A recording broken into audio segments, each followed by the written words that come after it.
Hey guys, it's Jessie. Today I'm going to share my April wrap-up. I know we are a few days into May already, so I'm running slightly behind, but that was because we were on a trip to Hawaii, and it was amazing, and that's why I'm kind of a little toned down today. It is all about catching up and getting busy in office today, but I did want to share this with you very quickly, so here we go. A Study in Charlotte by Brittany Cavallaro, and this is about Charlotte and Jamie, who are great-great-grandchildren of the famous Sherlock Holmes and James Watson. So we follow Charlotte and Jamie as they try to solve this mystery that's going on at their school.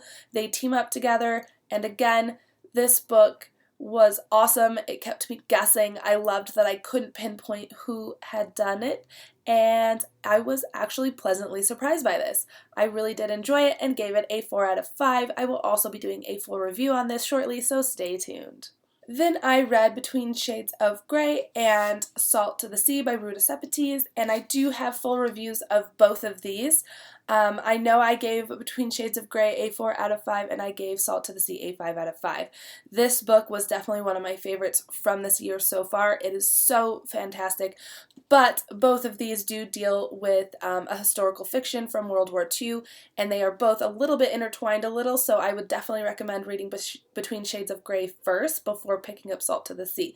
I really did enjoy these and think that this is a area where I didn't know a ton about, and it's kind of these other countries during World War II, during Lithuania and such, and I really feel like this topic needs to be brought more to light. So if you would like to watch a little bit more in-depth video of these, I will leave links below, so click over, watch that, and I definitely recommend these, so add these to your lists. The last book I read this month was Perfect Imperfections by Pooja Mohan. Pooja sent me this book for review, and I'm so glad that she did. I love getting a physical copy because that is my favorite way to read, and I also did enjoy this book. We follow our main character, Kim, and she has a death in the family, so she is forced to grow up very quickly. So not only does Kim have to help provide for her family, she has to put all of her dreams on hold. While she does end up holding resentment towards her family a little bit for all of this, these other obstacles continue to come across her path. She is forced to deal with them, and while it may not be the best way, she is doing the best that she can. She does come to a turning point when another big moment in her life happens, and she has to deal with that, and how she handles things may not be the best. She kind of just is constantly struggling, and we see that over and over again. It's not until she allows herself the time to process everything that's happened and kind of come to terms with her emotions that she's able to let go of certain things and to move forward. I will be doing a full review on this book very soon, so keep an eye out for that as well. There was so much to talk about and so much to share about this book, and I really wanted to share that, so again, I will be doing another video. I will edit this to leave the link to that video below when it is ready. Otherwise, if you subscribe, you will be the first to know when that video is released, and I can't wait to share this with you all. Thank you again, Pooja, for sending this to me. Last up, I have 2 comic books for you. Lumberjanes Volume 2, which is Friendship to the Max by Noelle Stevenson, and Miss Marvel No Normal Volume 1. And both of these I really did enjoy. Miss Marvel, I felt like there was a lot of backstory and setting things up, so I'm really hoping to continue on and hope it gets a little bit better because I wasn't totally blown away, but I know that as the series as a whole, everybody just raves about it, so I'm excited to continue on with this one.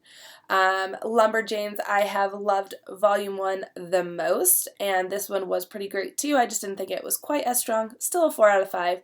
And I do have Volume 3, so I'm looking forward to jumping into that as well. I recently posted a video about my first 5 comic books I've read and full reviews on each of those, so I will also leave that below if you're interested in clicking over and hearing more about what comic books and graphic novels I have read lately.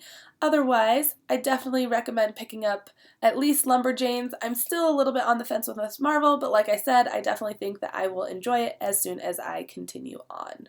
Alright guys, so the last thing I want to share with you today is my May TBR. I have been slacking on my TBRs lately, so I'm only going to put 2 on my list for May. That way I can kind of pick and choose from the past TBRs that I made and just didn't make it to. So the first one that's on my list is Since You've Been Gone by Morgan Matson, and I am so pumped about this. I'm going to be doing a buddy read with a few friends from Instagram as well, so if you would like to join, please let me know, and we will be sure to find a time frame that works the best for everybody. Otherwise, this book just seems like a great way to kind of kick off summer, and all this lovely warm weather that I've been having is just perfect timing for this. If you don't know much about this, it is about two best friends, Sloane and Emily, I believe, and Sloane up and disappears, leaving only a to-do list behind for Emily. So it sounds really great. I've heard nothing but really, really good things about it, and I am excited to start this one. The last one on my list for May's TBR is Fool Me Once by Harlan Coben. This has come highly recommended by a good friend on Instagram. Thank you, Jasmine, for sending this recommendation my way. It sounds fantastic. It is about a girl named Maya who is at work and witnesses something on her nanny cam that she did not expect to see. It is a video of her husband playing with their 2-year-old daughter, but the trick is that the husband was brutally murdered 2 weeks earlier, so she doesn't know what to believe and what is happening.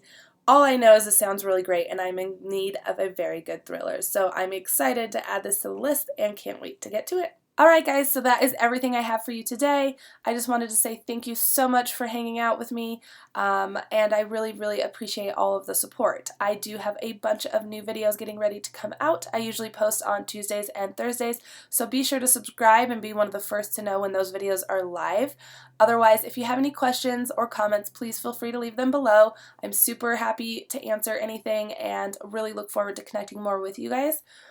Until then, thank you so much for hanging out with me today, and I really appreciate it. Again, this has just been such an amazing experience so far, and I really feel so lucky to have you guys all subscribing and connecting with me over social media. So thank you guys again. I hope you have a lovely day, and I will see you soon. Bye. I was actually sent this book for a